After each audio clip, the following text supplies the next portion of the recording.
A day in my life as a full-time content creator mom at age of 21.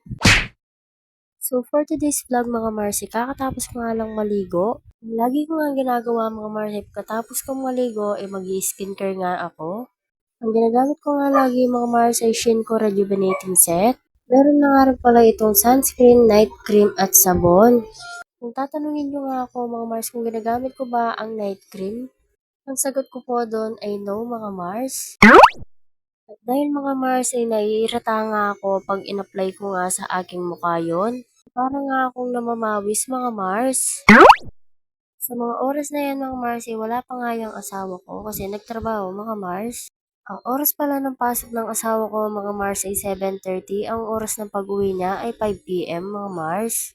Maya-maya lang mga Mars ay nandyan na nga itong asawa ko. Anyway, mga Mars, nag-toner na nga ako. Pagkatapos ko nga nag-toner, mga Mars, nilagyan ko na nga ng sunscreen itong aking muka.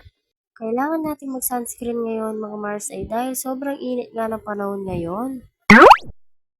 Nilagyan ko na nga din ng sunscreen itong leeg ko, mga Mars, at itong tenga ko para magpantay yung kulay niya. At anyway, mga Mars, nagkilay na nga din pala ako kasi hindi ako sanay lumabas kung wala akong kilay. As in, may kilay naman talaga ako mga Mars, kaso nga lang, napaka-blurred ng kilay ko. Kaya kung magtataka kayo mga Mars kung bakit ko pa nga ito ginuguitan.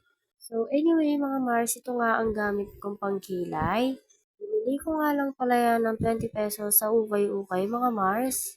Yung brush na ginagamit ko mga Mars ay nabili ko nga iyon sa TikTok. Hindi nga lang yun iisa mga Mars ay marami nga yun. Hindi ko nga lang pinakita sa inyo mga Mars. Anyway, mga Mars, natapos ko na ang kinilayan itong sa kabila. Syempre, dito naman sa kabila para magpantay naman. Pagkatapos ng ilang minuto, mga Mars, natapos ko naman nga itong kilay ko at ibinalik ko na nga sa lalagyan. Pagkatapos ko naman magkilay, mga Mars, syempre, magliliptin muna tayo. At hindi pa nga ako nakontento, mga Mars, nilagyan ko ulit.